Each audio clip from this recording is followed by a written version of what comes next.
Assalamualaikum warahmatullahi wabarakatuh. Bismillahirrahmanirrahim. Alhamdulillahirabbil alamin. Wa bihi nasta'inu ala umurid dunya waddin. Wassalatu wassalamu ala sayyidina Muhammadin wa ala alihi wa sahbihi ajmain, amma ba'd. Para mahasiswa yang berbahagia, alhamdulillah pada kesempatan ini kita bisa memulai kuliah kita walaupun dalam keadaan yang masih belum sepenuhnya kita melaksanakan perkuliahan itu sebagaimana yang kita harapkan, karena sudah kita maklumi semuanya, wabah pandemi corona sekarang masih belum hilang semuanya dari daerah, bahkan dari negara kita Indonesia, sehingga perkuliahan dilaksanakan dengan daring atau online. Meskipun alhamdulillah sekarang sudah mulai berkurang, tapi kekhawatiran masih menularnya wabah corona itu belum sepenuhnya hilang.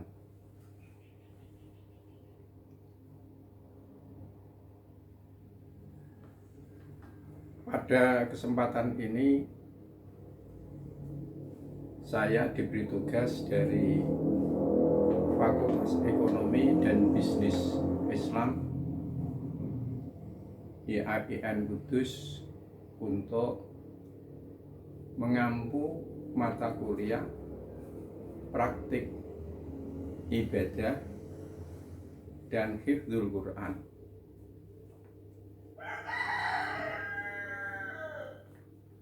Materi ini perlu disampaikan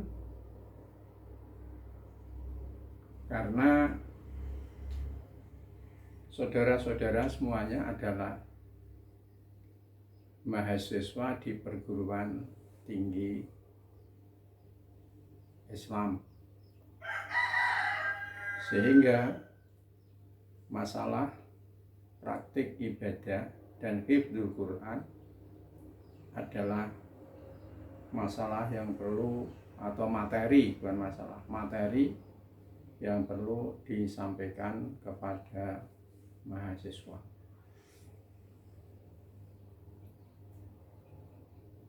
Sebelum saya menyampaikan materi, saya ta'aruf bahwa sebagaimana yang tercantum dalam jadwal, nama saya adalah Umar.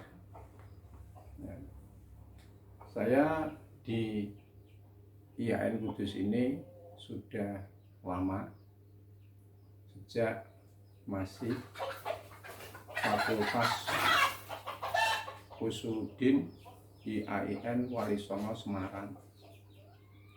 Kemudian pindah status menjadi IAA Stain, dan alhamdulillah sekarang sudah menjadi IAIN.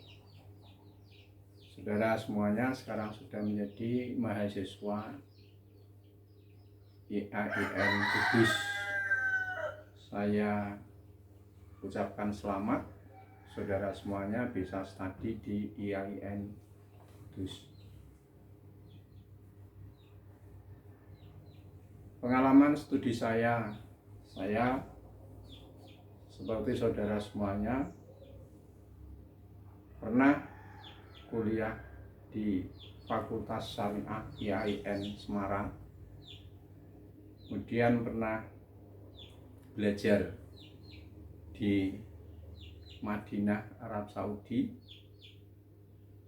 berhasil mendapatkan gelar staraf dengan S1 di Indonesia, yaitu lisans atau sering disingkat dengan LC.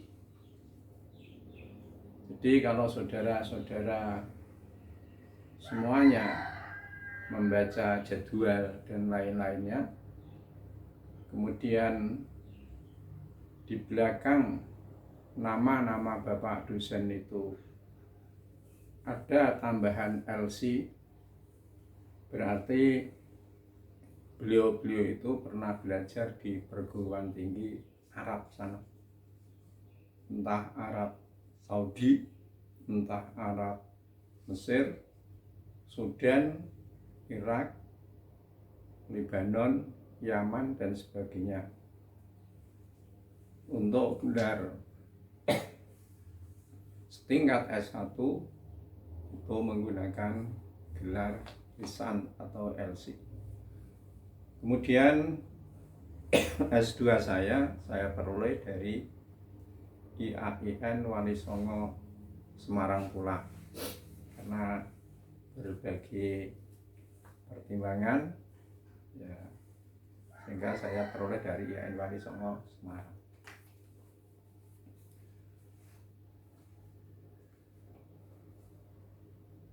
Materi yang akan kita pelajari bersama adalah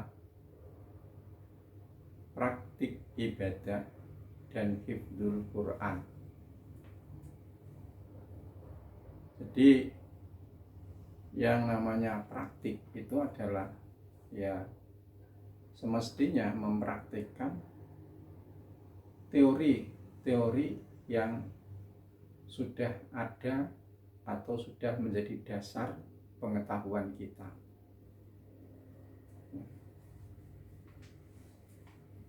Di saat umpamanya praktik sholat itu ya teori-teori tentang pelaksanaan ibadah sholat itu sudah kita kuasai, sehingga teori yang ada pada diri kita itu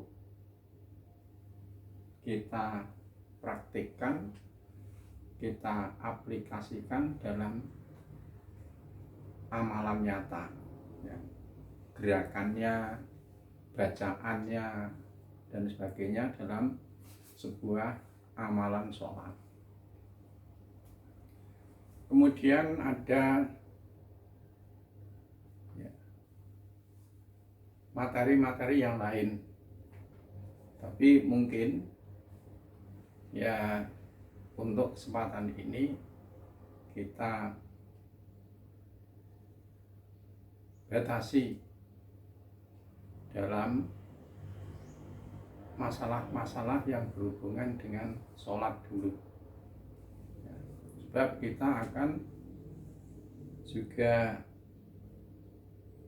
melaksanakan ya, atau menempuh materi hifdzul Quran, yaitu menghafal. Hifdzul Quran artinya menghafal Quran, tapi maksudnya di sini adalah bukan seluruh Al-Quran, tetapi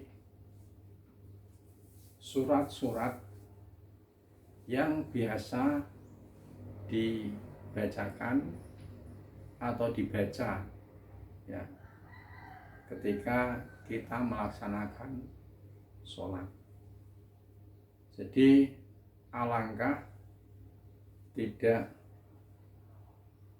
patutnya kalau mahasiswa IAIN Kudus itu dalam pelaksanaan sholatnya saja itu ya kurang benar, dan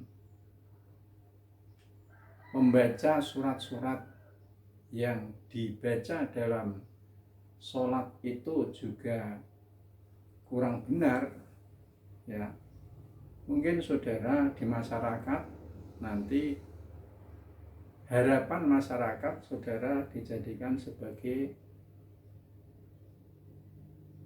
panutan dalam masalah ibadah atau masalah hubungannya dengan masalah keagamaan.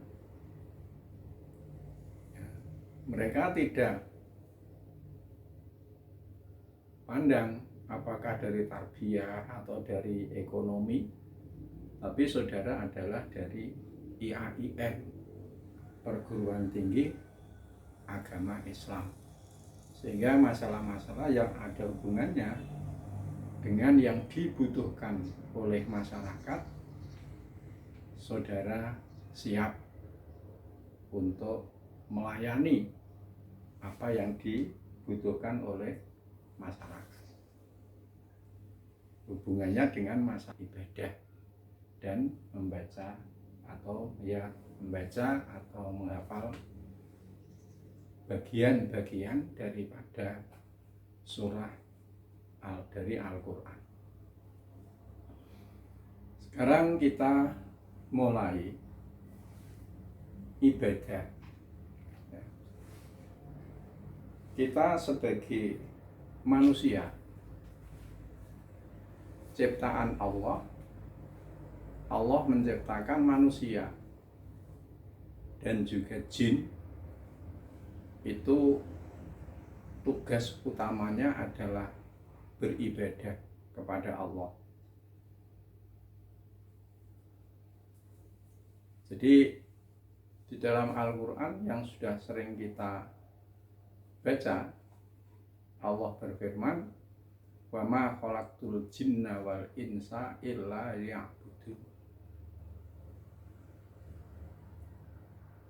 Saya tidak menciptakan jin dan manusia kecuali agar mereka itu menyembah kepada saya. Nah, ibadah itu apa? Jadi al-ibadatu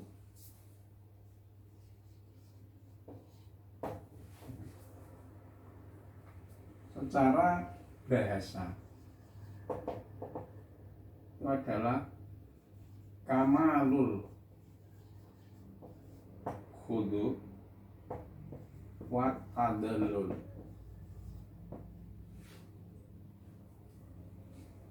Secara syar'i, ya, syar'an ismun jami'un likulli ma yuhibbuhullahu wa yardahu min qaulin aw fi'lin zahirin wa batinin. Jadi ibadah yang sering kita dengar dan itu harus kita lakukan sebagai manusia, yaitu ibadah itu menurut bahasa itu kamalul khudu wa tadallul, yaitu patuh dan tunduk, merendahkan diri terhadap perintah Allah. Tuh, patuh dan tunduk dan merendahkan diri terhadap perintah Allah. Jadi patuh dan tunduk. Jadi inti daripada ibadah itu adalah kepatuhan. Ya, patuh. Apa yang diperintahkan oleh Allah dalam aturan-aturannya, yang termuat dalam hukum syara, dalam syara, baik ya perintah kita lakukan dan yang larangan kita jauhi ya.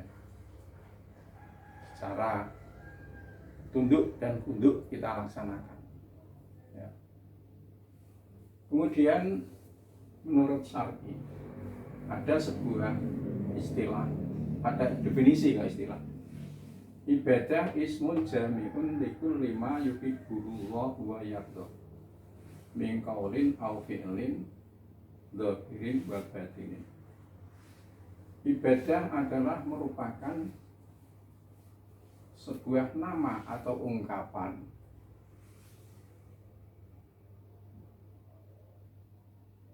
setiap apa yang dicintai dan diridhoi oleh Allah, baik berupa ucapan atau perbuatan zahir dan batin.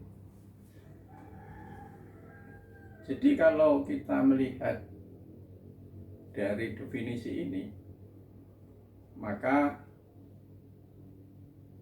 ibadah itu sangat luas ya, sangat luas, sangat banyak macamnya, sangat luas medannya. Sebabnya apa? Ucapan maupun perbuatan zahir maupun batin, selama ucapan atau perbuatan itu dicintai dan diridhoi oleh Allah, itu masuk dalam kategori ibadah. Sebab Allah tidak akan mencintai ucapan maupun perbuatan yang berlawanan dengan apa yang diridhoi oleh Allah Subhanahu wa ta'ala. Sebab Allah tidak akan meridhoi ucapan atau amalan zahir maupun batin kecuali perbuatan atau ucapan itu mesti akan membawa mandorot kepada manusia. Jadi jangkauannya luas ya. Sehingga ada ulama ahli usul fikih, para ahli usul fikih itu membagi ibadah itu ada yang namanya ibadah mahdhah dan ibadah ghairu mahdhah. Ibadah mahdhah dalam arti ibadah individual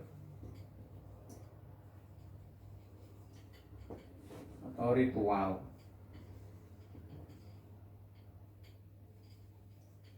Sedangkan ibadah ghairu mahdhah adalah ibadah yang sifatnya sosial. Ya.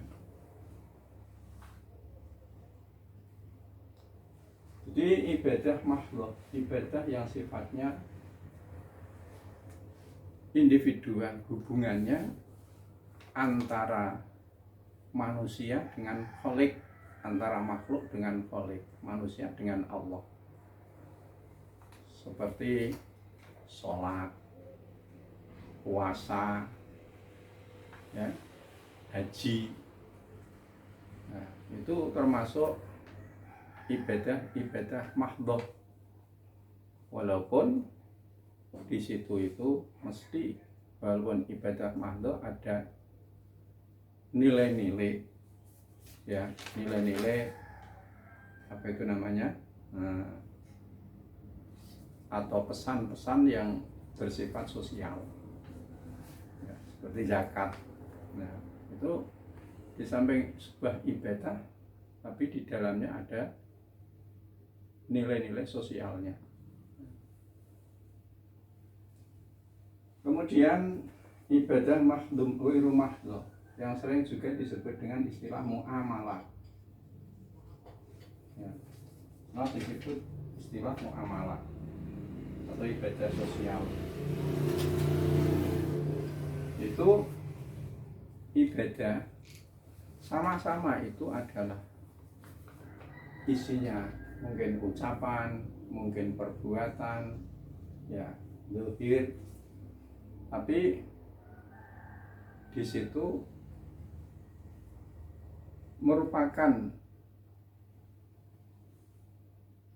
kaitannya dengan hubungan manusia dengan sesamanya atau dengan makhluk yang lain, seperti silaturahim, ya, silaturahim itu kelihatannya silaturahim menghubungkan persaudaraan, ya. Tapi di situ termasuk ibadah. Karena apa? Silaturahim itu termasuk sesuatu yang dicintai dan diridhoi oleh Allah. Jadi kalau melihat daripada definisi ini, maka ibadah itu tidak terbatas hanya sholat, ya, zakat, puasa, haji, bagaimana yang banyak disebutkan dalam fikih itu, ya. Pemahaman itu tidak salah, itu termasuk bagian ibadah, ya, bagian dari ibadah. Tapi semestinya, ya, sebenarnya itu hanya sebagian dari ibadah yang jangkauannya atau medannya itu lebih luas. Nah, ibadah sosial itu memang, ya, sering orang itu tidak menganggap bahwa itu sebuah ibadah, karena kita itu mungkin, ya, berucap baik dengan orang lain, berbuat baik dengan tetangga, menghormati kepada orang lain dan sebagainya, itu tampak seolah-olah ibadah. Oh, bukan ibadah, karena mungkin ada yang menganggap ibadah itu hanya sholat, puasa, zakat, tapi itu merupakan ibadah, ya, orang ibadah.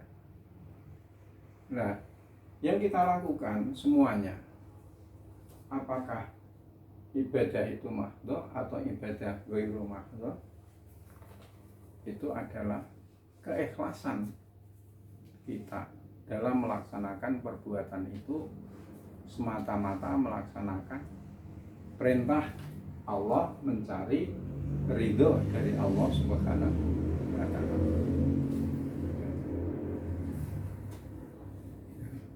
Bahkan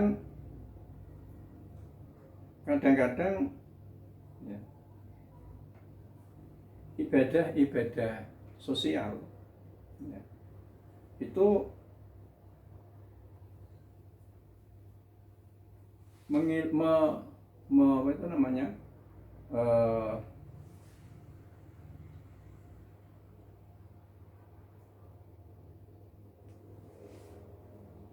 mempunyai nilai, ya, menilai ibadah atau bahkan ibadah sosial dikenal muamalah itu, ya, kemudian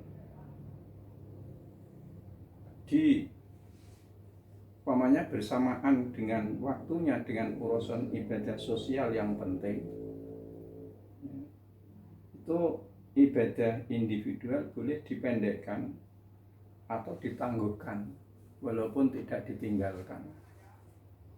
Ibadah sosial kemudian berbenturan dengan ibadah,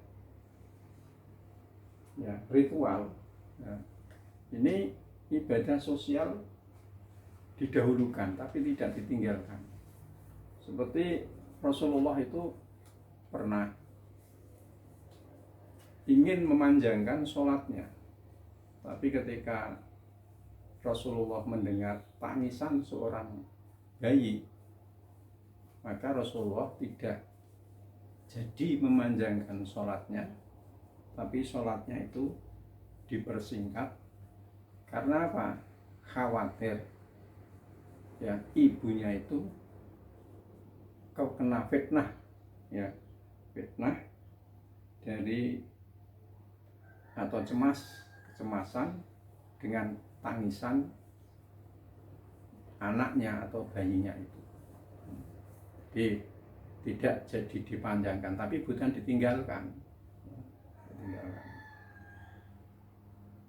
Umpamanya ibadah yang mempunyai nilai sosial itu mendapatkan pahala lebih banyak daripada ibadah yang dilakukan ya, tapi kurang memiliki nilai sosialnya. Umpamanya sholat yang dilakukan dengan berjamaah dengan yang bukan berjamaah, itu sama-sama beribadah. Tapi kalau sholat berjamaah itu di situ mempunyai nilai-nilai sosial, maka orang yang sholat berjamaah mendapatkan pahala lebih banyak daripada orang yang melaksanakan sholat secara individual. Bahkan ya, kalau orang itu melanggar aturan ya, di ibadah individual atau ibadah makhluk ya, yang dilakukan tidak sempurna atau batal karena melanggar pantangan tertentu, maka sebagai kafarat atau tebusannya adalah melakukan suatu amalan yang berhubungan dengan ibadah sosial. Seperti orang yang berpuasa Ramadan, kemudian dia pada siang harinya itu berhubungan intim dengan istrinya, maka kafaratnya pertama adalah memerdekakan budak. Kalau tidak mendapatkan, maka harus berpuasa 2 bulan berturut-turut. Kalau tidak mampu, maka memberikan makanan kepada 60 orang miskin. Jadi di situ kafaratnya bagi orang yang melanggar aturan-aturan dalam pelaksanaan ibadah individual, maka kafarat atau tebusannya adalah melakukan suatu amalan yang berhubungan dengan ibadah sosial. Jadi itu sebagai contoh bahwa Islam itu sangat menjunjung tinggi tentang hubungan atau hubungan sosial ya, baik ya. Di umpamanya ada hadis, maka na yu'minu billahi wal yaumil akhiri wal yukrim jarahu. Barang siapa yang beriman kepada Allah dan hari akhir, maka hendaklah dia memuliakan tetangganya. Jadi menghargai, memuliakan tetangga itu termasuk ibadah, sebab di situ perintah daripada agama, itu ya, namanya lagi ya,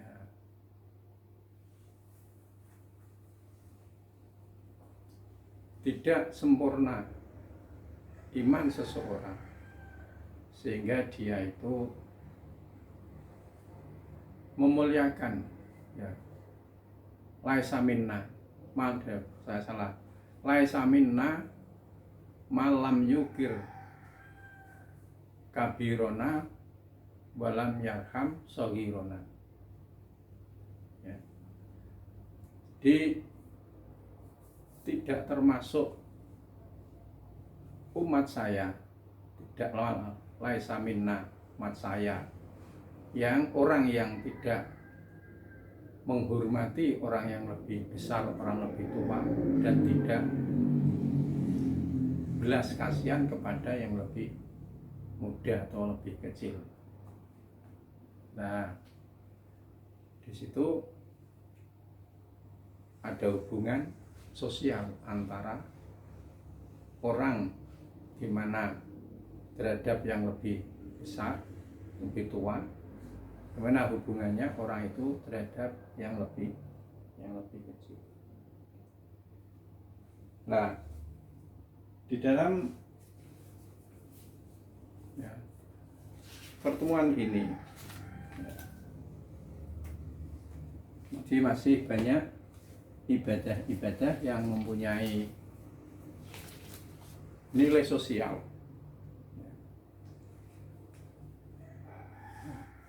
Sedekah, wakaf, hibah, ya, hibah, kemudian ya infak dan sebagainya, di semacam sedekah, ya, hibah dan sebagainya itu mempunyai nilai. Di samping nilai ibadah juga mempunyai nilai, jadi nilai ganda, punya nilai ibadah mendapatkan pahala. Jadi orang yang bersedekah itu mendapatkan pahala dari sedekahnya. Nilai gandanya, orang sedekahnya itu bisa memberikan bantuan, ya, solusi kesulitan daripada orang-orang yang menerima sedekah. Kemudian namanya membesuk orang yang sakit, ya, kemudian ya memberikan salam ketika kita itu bertemu satu dengan yang lain, ya, kemudian memberikan bantuan-bantuan amalan-amalan bakti, kemudian menangguhkan, ya, orang yang berhutang yang belum mampu untuk menutup hutangnya, ya, bahkan menutup aib atau cacat kesalahan orang lain, itu juga termasuk bagian dari ibadah yang memiliki nilai sosial. Nah, jadi kalau kita kembali kepada definisi ini, maka semua yang kita ucapkan, semua yang kita lakukan selama itu adalah sesuatu yang diridhoi dan dicintai oleh Allah, baik secara zahir maupun batin, itu termasuk ibadah. Jadi umpamanya kita bagi ibadah yang berupa ucapan, umpamanya qauliyah, zikir, membaca Quran, menjaga tahlil, tasbih, ya, dan lain-lainnya, itu adalah ibadah yang berupa ucapan. Itu yang mahdhah. Yang ghairu mahdhah, sosial, umpamanya kita bersalam, memberi salam kepada yang lain, memerintahkan kepada yang bagus dengan ucapan kita, ya, itu termasuk ibadah. qauliyah. Kemudian ada ibadah badaniyah, maliyah, fisik, materi seperti sedekah, infak, ya, hibah, hadiah. Itu ibadah bersifat material, fisik, materi. Kemudian ibadah, ya, yang secara zahir, ada badaniyah, ya, qalbiyah, sholat, dan sifatnya fisik, tapi juga hati kita. Kemudian yang bersifat batiniah saja, seperti mahabbah, cinta, hati, khauf, takut, ya, takut akan siksa dan sanksi Allah, tawakal, ya, raghbah, ya, senang, cinta kepada Allah, cinta melaksanakan kebaikan, rahbah, takut akan siksa Allah, ya, takut atas sanksi dari Allah atas perbuatan yang melanggar dari apa yang telah menjadi aturan dan ketentuan Allah Subhanahu wa ta'ala. Cukup sekian yang bisa saya sampaikan sebagai awal pertemuan ini. Insya Allah nanti untuk praktik ibadah ini kita tempuh dengan 2 atau 3 kali pertemuan. Seterusnya nanti adalah menghafal surat-surat pendek, ya, surat-surat pendek. Nah, gimana kalau dalam situasi semacam ini, jadi nanti melalui video call, ya, cara membaca, kemudian saya lihat melalui video call, dan namanya siapa, baca surat apa, dan nanti ada tandanya si A, umpamanya Amin, sudah membaca surat ini sampai surat ini dan sebagainya. Nanti akan saya tentukan dari surat apa sampai kepada surat apa yang harus dihafal oleh para mahasiswa. Cukup sekian yang bisa saya sampaikan, kurang lebihnya kita akan lanjutkan untuk pertemuan yang akan datang. Wabillahi taufiq wal hidayah. Wassalamualaikum warahmatullahi wabarakatuh.